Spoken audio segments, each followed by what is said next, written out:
Let's talk to Roben Farzad about all of this. He's a business journalist and host of Public Radio's Full Disclosure. Roben, thanks so much for being with us.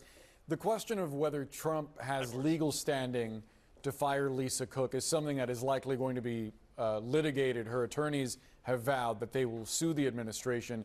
If these allegations, though, stand that she manipulated these applications to have two primary residences as she was applying for these mortgages, does it put her ability to serve into question? I mean, can you imagine these guys in the Oval Office or in some war room over there with Trump realizing this? This is brought by his cabinet to him, and he's like, I am shocked that she applied for double mortgages. It's like ripping off a tag on a pillow, especially in the context of what Trump is alleged and to have adjudicated to have done with his own companies. I think it's made up, clearly. This is a matter of Fed stacking and Fed sacking. He wants the numbers in there. You've seen court packing before. You just saw it with gerrymandering in Texas. And if you look at the Federal Reserve, I mean, it's typically sacrosanct, but it's another rail of government. It's another branch of government that's supposed to be intensely independent of the White House.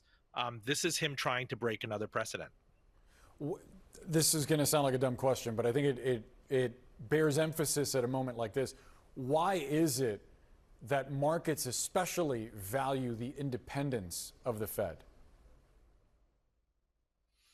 You have a dual mandate as a Federal Reserve chair. And, this is not like many of the countries that we study, whether Turkey, Venezuela, others, or Russia. If you're not happy with the way things are, you sack the central banker. I mean, he's serving at the pleasure of a totalitarian person or a dictator or a strongman. Here, what's made the United States economy and capital markets so unique over time is that we have this dual focus on full employment and stable prices. And if you're getting all this jawboning from your president, whether or not he appointed you, that's going to take your eye off that ball, right? I don't know how many metaphors I just mixed there, but this has been something that since the Fed was founded in 1913, by and large, presidents, look, they complain, they go off, they say parenthetically to the press, I think rates are too high, but they've never gone out and kneecapped even their own appointee the way Donald Trump has. And to further undermine Powell, who's on the way out, his term expires next year, and Trump has already been calling him, what was it, not a knucklehead or a numbskull. He's trying to shore up the votes because you have to have an FOMC votes. So his appointees have been in there advocating for Fed rate cuts, while the inflation numbers have been too high to support that. So he's trying to stack the Fed, and the markets are bound to recoil when and if that happens.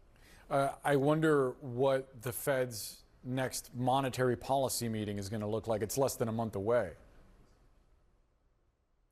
Yeah, and Powell did come out and telegraph that rate cuts are indeed a possibility. Look, there are weak patches in the economy, but we're coming off of a really hard-hitting inflation and an unbelievable expansion of the Fed's powers coming out of the pandemic. And they waited too long to hike. And there's always a risk that they're going to cut too soon.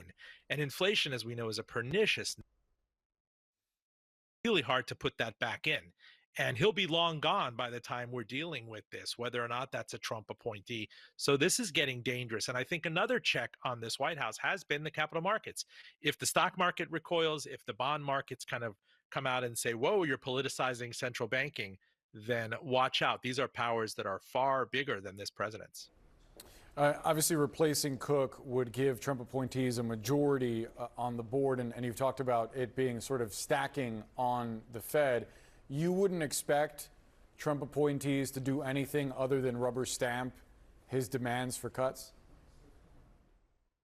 Look at his record with his cabinet appointees. Look at his first experience as president. He came out and castigated the likes of his state secretary, his attorney general, the FBI director for not being loyal to him. It's one thing to be loyal to the institution, loyal to the mandate, loyal to public service and to being a true patriot versus being loyal to who appointed you, kind of fealty to the president.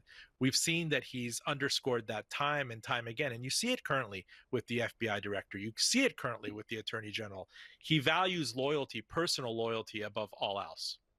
Roben Farzad, thanks so much for the time, man. Appreciate it. My pleasure. Thanks.